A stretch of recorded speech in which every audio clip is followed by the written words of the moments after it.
지금까지 이런 한국사는 없었다.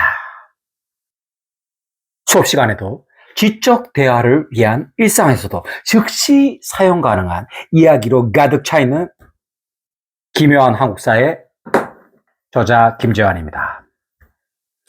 이번 시간에는 한국 역사 최고의 원탑 위인이라 해도 무방한 세종대왕에 관한 이야기입니다.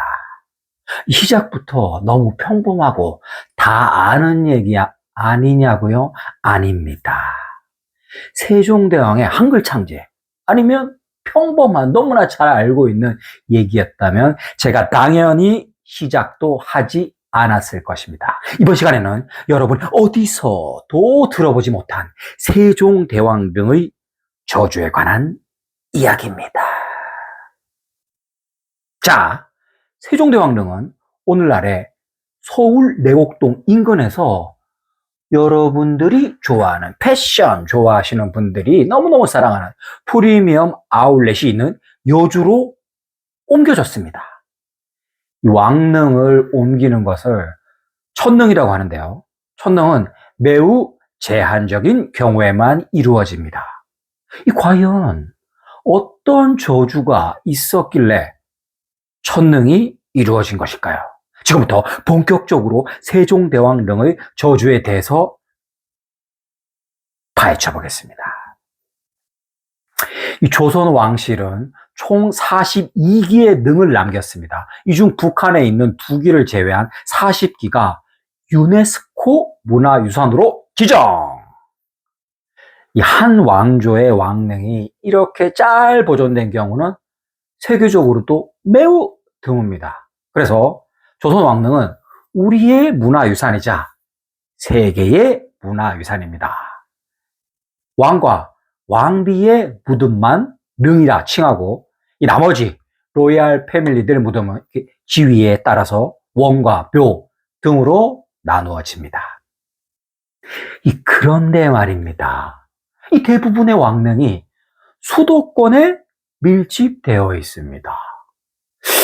현대사회 수도권 인구 과밀화로 골머리를 앓고 있는데 조선시대에 왜 도대체 왕릉까지 수도권에 이렇게 옹기종기 모여서 과밀화가 이루어졌을까요?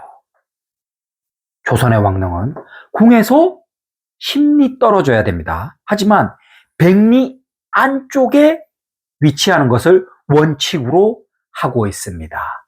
왜냐? 주상전하, 성모는 당일치기로 다녀오시고 내일부터는 몸을 추스려서 다시 백성을 위한 정치를 하시옵소서. 바로 이런 이유 때문이었습니다. 자, 조선시대 왕의 첫 번째 임무가 뭘까요? 조선 왕이 즉위하면 맞이하게 되는 초대형 국가 프로젝트가 있었습니다. 그건 바로 선왕의 장례식입니다. 대통령제와 달리 왕은 선왕이 죽어야 왕위를 물려받을 수 있는데 선왕은 아버지가 됐건 형이 됐건 작은아버지가 됐건 큰아버지가 됐건 장례식을 당연히 치러야겠죠. 조선왕 장례식 무려 60가지가 넘는 예법에 따라 이 국왕의 시신을 궁에다 딱 모셔놓고 장례식을 치렀습니다. 근데 이 기간 무려 수개월에 달합니다. 자, 여기서 우리는 한 가지 의문을 가져야 합니다.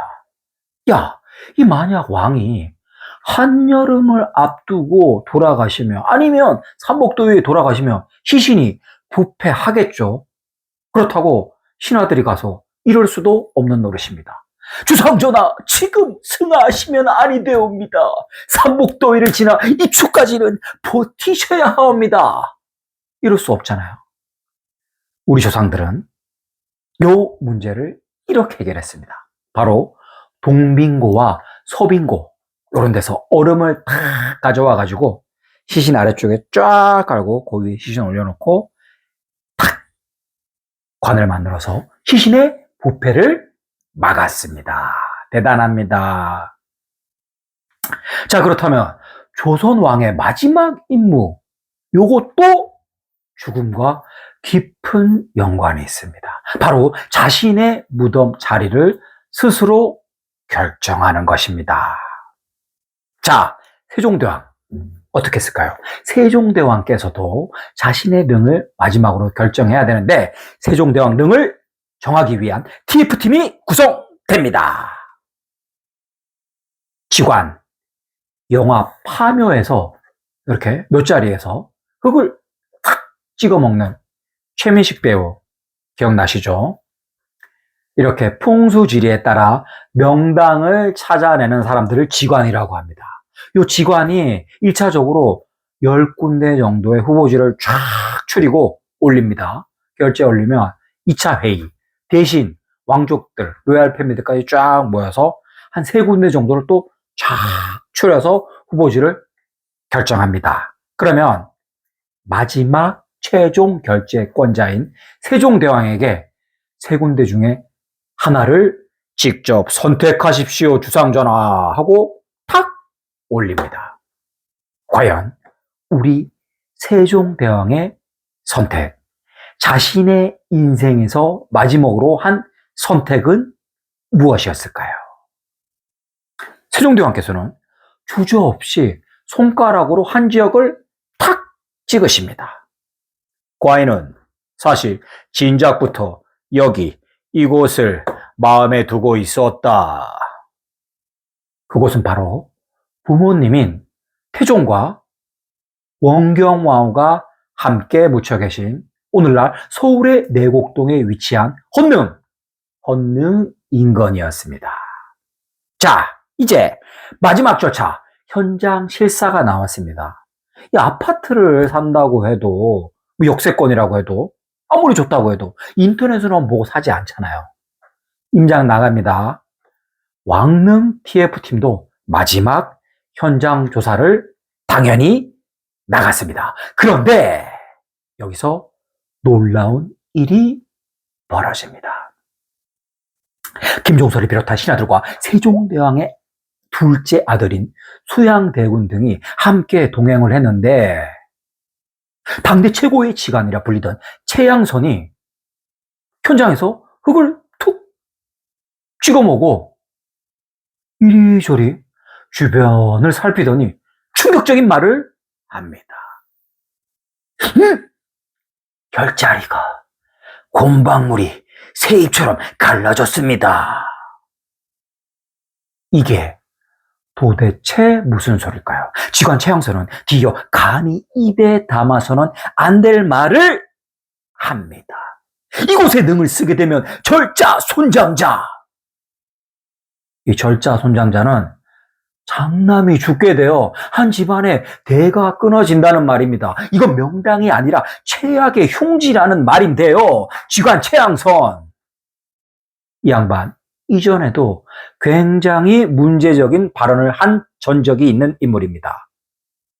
최양선은 무려 경복궁의 흉지라는 상소를 올려 궁을 한번 발칵 뒤집어 놓은 전력이 있었습니다. 과연 지관 최양선의 최종 보고를 받은 세종대왕의 선택 무엇이었을까요? 그대로 진행하도록 하라. 좀 부족한 부분은 고쳐서 쓰는 게 우리 조선의 풍수질이 아니냐. 세종대왕은 도대체 왜 이런 선택을 한 걸까요? 세종대왕은 풍수지리에 대해서도 상당한 식견을 갖춘 분이었습니다. 모르는 게 없습니다. 전 분야에 걸쳐서. 한마디로 굉장히 피곤한 상사입니다. 우리나라는 중국보다 국토의 절대 면적이 당연히 좁습니다. 그러니까 명당의 숫자도 적을 수밖에 없죠. 그래서 우리나라의 풍수지리는 좀 부족한 부분을 고쳐서 명당으로 만드는 게 우리의 풍수지리입니다. 바람이 좀 통해야 된다 하면 바람을 좀 통하게 하고, 물이 흘러야 된다 물길을 좀 돌리고, 뭐 이런 식이죠. 자, 이렇게 결국 세종대왕은 자신의 의지대로 내가 너무 똑똑하니까 나 한글까지 만들었는데 나보다 더 많이 하는 사람이 있어, 이런 자신감이 당연히 있었겠죠. 네. 직관 최양선의 말 가볍게 무시하고 자신의 의지대로 자신이 원하는 곳인 부모님 곁에 묻히셨습니다. 이 자리가 대대손손 잘 먹고 잘 살게 되는 조선을 부강을 이끄는 명당일지 아니면 직관 최양선의 말대로 장손이 죽어나가는 최악의 흉주일지 역사는 이미 스포가 다 되어 있으니 지금 바로 확인해 보겠습니다. 확인해 봅시다. 조주 실현됐나? 세종대왕 장남 누굽니까? 문종입니다. 문종 즉위 2년 만인 37세로 사망합니다. 오라. 자, 다음 문종의 장남 누구? 바로 조선 최고 비운의 왕 단종입니다. 단종은 12살이라는 어린 나이에 즉위했지만 이 삼촌인 수양대군이 일으킨 계유정난으로 왕자에서 밀려나고 몇 년 안 있다 이 삼촌에게 죽임을 당합니다. 또 죽었습니다. 직관 최양선의 말대로 세종대왕의 장남과 장손이 연이어 죽음을 맞이하게 되었습니다. 저주라고 하기에는 그런데 표본이 좀 작은 거 아닌가? 이렇게 말씀하시는 분들 있을 수 있습니다. 자, 이제 내가 왕이 될 상인가? 수양대군이 왕위에 올랐습니다. 여러분, 수양대군의 군호인 수양 어디서 들어본 것 같지 않습니까? 바로 충신의 상징이라고 할 수 있는 중국의 백이와 숙제가 이 충조를 지키기 위해 들어간 산 이름이 수양산입니다. 조선의 왕위 계승 제1원칙이 뭐다? 바로 적장자입니다. 수양대군 장남 아닙니다. 세종대왕의 둘째 아들입니다. 그래서 왕이 될 수 없는 자였습니다. 그런데 자신의 군호와는 정반대로 충조를 어기고 쿠데타를 통해 왕위를 찬탈합니다. 그것도 조카를 잔인하게 죽이고. 세조 과연 잘 먹고 잘 살았을까요? 우리의 이야기도 장남의 저주도 아직 끝나지 않았습니다. 자, 다시 정리하면 세종대왕의 장남 문종과 그의 장남 단종이 죽었지만 이걸 저주라고 하기에 애매하지만 그렇다고 저주가 아니라고 하기에도 모호합니다. 그런데 세조가 왕이 되고 난 후 20살도 안 된 그의 장남, 즉 세자가 의경세자입니다. 죽음을 맞습니다. 여기서 끝이 아닙니다. 뒤이어 막 돌이 지난 손자까지 죽어나가니 이것은 분명 저주가 맞습니다. 한 집안에서 4명의 아이들이, 장남들이, 그것도 로얄 패밀리 집안에서 죽어나갔습니다. 자, 아무리 조선시대 영유아 사망률이 지금보다 훨씬 높았다고 해도 이것은 결코 묵과할 수 없는 일입니다. 더군다나 일반 가정집도 아니고 왕가에서 무려 4명의 장남이 죽어나간 것입니다. 세조 특단의 조치를 내립니다. 그것은 바로 천능. 천능은 왕릉을 옮기는 일을 말합니다. 그런데 천능, 요 큰 토목공사 작업 누가 합니까? 갓쓰고 사서삼경 읽는 양반들이 하겠습니까? 아닙니다. 바로 한양과 경기도 일대의 백성들을 동원했습니다. 그런데 이게 왕릉을 짓거나 천능을 하는 일이 보통 일이 아니었습니다. 실록의 기록을 한번 찾아볼까요? 세종실록에 나오는데요. 왕농조성 공사에 투입되었던 백성들의 피해에 관한 기록입니다. 승준원의 산릉의 역사로 인한 폐해에 대하여다. 1만 5천 명을 사역시켜 죽은 사람이 100명이나 된다. 라고 기록되어 있습니다. 이 산능이라 하면 태종의 능인데 태종의 왕릉 공사를 하다가 1만 5천 명이 동원됐는데 죽은 사람이 100명이나 된다고 합니다. 왕릉 보시면 아시겠지만 이 앞에 돌들, 비석들 어마어마하게 크잖아요. 이때 뭐 기중기가 있는 것도 아니고 산 위로 또 올라가는데 사람의 힘으로 다 옮겨야 되니까 이런 일이 발생하고 말았습니다. 민심, 왕릉을 조성하거나 천능할 때 민심 고려해야겠죠. 그래서 천능은 극히 제한적인 경우에만 진행이 되었습니다. 대표적인 경우가 세 가지가 있는데, 첫째, 천재지변으로 무덤이 파괴된 경우. 두 번째, 이 새로 모시게 되는 왕이나 왕비를 합장하는 경우. 그리고 마지막 세 번째, 오늘의 주제와 부합됩니다. 이미 이 모셔진 능터가 흉지로 밝혀져서 왕실의 유지 발전에 해가 된다고 판단되는 경우. 3번 딱이네. 딱 들어 있습니다. 천능에 대한 명분이 있습니다. 확실하게. 태조가 이렇게 외칩니다. 이 모든 것이 아바마마의 능에서 비롯된 저주 때문이다. 당장 천능을 시행하라. 그런데 말입니다. 여기서 대반전이 일어납니다. 놀랍게도 신하들이 천능을 반대합니다. 왜? 날이 그곳이 어찌 흉지입니까? 이 나리는 하늘이 내린 왕이 아니라 우리와 저 무덤이 만들어준 왕이외다. 그런데 이제 와서 천능을 하시겠다고요? 이 백성들의 원성은 어쩌시렵니까? 놀랍게도 수양대군과 함께 계유정난을 일으킨 공신들이 천능을 반대합니다. 또 성리학의 나라 조선에서 조카를 죽이고 왕이 된 세조에 대한 민심 좋았을까요? 실록에 따르면 세조는 회식 왕이었습니다. 신하들과 술을 자주 마셨습니다. 그런데 이게 세조가 꼰대거나 술을 좋아해서 회식을 자주 한 게 아닙니다.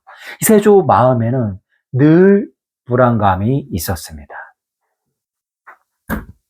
저자들은 이미 한 번 왕을 갈아치운 자들이다. 두 번이라고 어렵겠느냐. 그래서 이 술로 공신들과의 관계도 다지고 요 신하들의 움직임, 심리 상태를 쫙 살피는 겁니다. 어제는 국방부 장관이랑 술 한 잔, 오늘은 국무총리랑 술 한 잔 탁 하면서 동태를 살피면서 감시를 하는 거죠. 이 사람이 또 술 한 잔 탁 들어가면 속마음도 나오고 경계심도 쫙 풀리니까요. 실제로 세조에게 날이 이제 그만 쉬시지요 라고 말한 신하도 있었다고 하니 이 세조가 안심을 할 수가 없었습니다. 그리고 공신들 눈치를 안 볼 수도 없었습니다. 이 세조가 주최한 회식에 관한 재미있는 에피소드가 하나 전해지는데요. 어느 날 회식이 너무 잦으니까 회식 싫어하는 사람 있죠? 책 읽기를 좋아하는 신숙주가 세조의 회식 제안을 거절합니다. 주상 전하, 오늘은 몸이 너무 안 좋으니 통촉하여 주시옵소서. 뭐라? 설마 나랑 술 마시기 싫어서 꾀병을 부리는 건 아니지? 농담이네, 농담. 어서 퇴청해서 집에 가서 푹 쉬도록 하시게. 이게 회식 싫어하는 건 조선시대나 지금이나 마찬가지였습니다.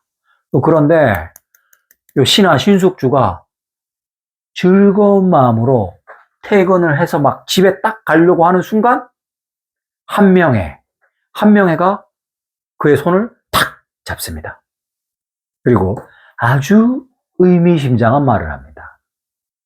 대감, 오늘 집에 가시면 절대 서책을 오래 보지 말고 밥만 먹고 일찍 잠자리에 드셔야 합니다. 잠이 안 오더라도 방 안의 불은 반드시 일찍 끄십시오. 신숙주는 이 집에 돌아오니까 우리 현대의 직장인들처럼 안 좋았던 컨디션이 막 급격하게 좋아집니다. 근데 또 일찍 잠자리에 들려고 하니까 이 오랜만에 자유시간 너무 아까워서 좋아하는 책을 탁 펼쳐야 됩니다. 아유, 김연한 목사 너무 재밌다. 이렇게 보고 있는데 갑자기 조선 최고의 책략가라는 한명회가 퇴근 직전에 한 말이 아무래도 걸립니다. 한명회 그 양반이 헛소리를 할 양반은 아닌데 모르겠다. 오늘은 잠이나 자자. 불을 끄고 잠자리에 듭니다. 신숙주의 방에 불이 꺼지자 검은 그림자 하나가 빠른 걸음으로 이동하여 세조에게 보고를 합니다. 주상전하, 신숙주 대감은 몸이 안 좋은 것이 확실한가 봅니다. 저녁밥을 먹자마자 불을 끄고 잠자리에 들었습니다.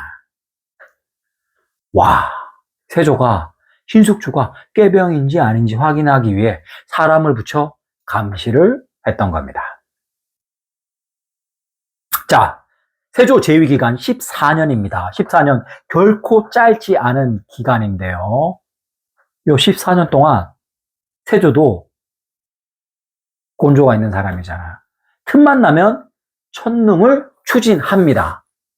그런데 놀랍게도 14년 동안 세종대왕은 천능 실패하고 임종을 맞이하게 됩니다. 세자야, 너는 반드시 천능을 해야 된다. 이것이 내 마지막 유언이다.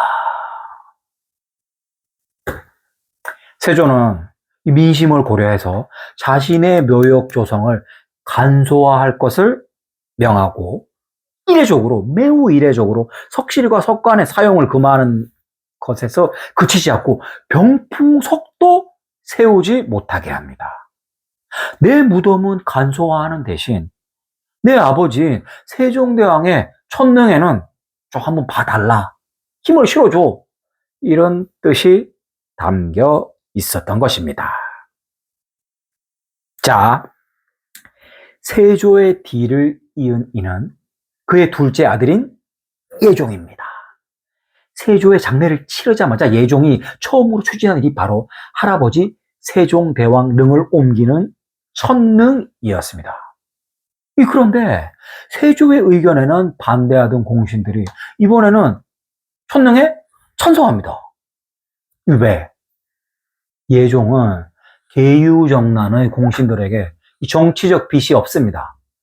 예종이 즉위를 하면서 이 아버지의 공신들을 견제할 신진 세력들, 자기들이 젊은 피를 막 등용하기 시작합니다. 그러니까 이 계유정난의 공신들도 이 똥줄이 타고 한 발 물러서서 예종의 천능 프로젝트에 동의를 한 겁니다. 정치는 기브 앤 테이크의 기술이요. 자, 이제 다시 세종대왕 능 천능 TF팀이 구성되었고 조선 최고의 직관들이 궁 백리 안쪽의 명당을 찾아 또 발빠르게 뛰고 있습니다. 그리고 직관 안효래가 명당을 찾기 위해 밥도 제대로 못 먹고 경기도 인근을 헤매고 있던 어느 날, 뭐야 이거? 갑자기 왼손하게, 진짜. 안효래는 비를 피하기 위해서 작은 건물에 처마 밑으로 싹 들어갑니다. 그리고 얼마 후 소나기가 그치고 시야를 가리던 안개가 싹 사라지면서 그의 눈앞에 천하 제일의 명당이 딱 나타났습니다. 며칠 후 매종에게 이 명당을 찾았다고 보고를 하니 모두가 왕, 신하들까지 오케이 사인을 냅니다. 그런데 바로 그 순간 신하 하나가 지도를 이렇게 보더니 이렇게 딴지를 겁니다. 주상전하, 이 지금 보니 이곳은 궁에서 백리가 조금 넘습니다. 뭐야? 확인을 해보니까 진짜로 백리가 좀 넘습니다. 야, 이거 또 찾기 힘든데. 그런데 잠시 후 예종의 답변이 기가 막힙니다. 그렇구나. 걸어서는 백리가 조금 넘는구나. 하지만 여기를 보거라.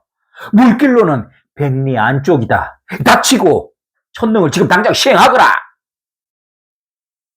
자, 이제 천능 하면 됩니다. 모든 문제 해결. 그런데 이때 지관이 눈치를 쓱 보면서 이렇게 손을 들고 얘기합니다. 주상전하, 그런데 이곳이 천하제일의 명당이다 보니 이미 다른 명문가의 무덤이 있습니다. 이 문제는 전하께서 꼭 좀 해결해 주셔야 됩니다. 아유, 그것을 왜 이제야 말하느냐? 지관 안효래가 비를 피한 곳은 명문가의 무덤, 제실이었습니다. 제실이 뭐냐 하면 큰 무덤에 딸린 부속 건물입니다. 참으로 골치가 아프구나. 우선 그 집안의 대표를 궁으로 들러하라. 예종은 무덤의 주인 명문가 이 집안에 미리 상도 내려주고 궁으로 불러서 양해를 구합니다. 좀 부탁 좀 하세. 이 또 다른 이도 아니고 세종대왕 아니신가? 자, 이제 천능이 이루어졌습니다. 장자의 저주가 풀렸는지 확인해 보겠습니다. 세종대왕 릉은 여주 영릉으로 옮겨졌는데요. 예종, 안타깝게도 천능 아버지 장례식까지 하느라고 너무 힘들었는지 저기 13개월 만에 돌아가십니다. 아이, 뭐야 이거. 그러나 다행스럽게도 예종의 뒤를 이어 20살도 안 되어 죽었던 세조의 장남, 즉 의경세자의 장남이 조선 9대왕 성종으로 즉위를 하는데, 성종은 조선의 기틀을 마련하며 드디어 절자 손장자의 저주를 끊게 됩니다. 여기까지가 오늘 제가 준비한 이야기고요. 다음 시간에도 교과서보다 재미있고 드라마보다 깊이 있는 기묘한 역사들을 모아모은 기묘한 역사에 들어있는 에피소드로 다시 인사드리겠습니다. 안녕.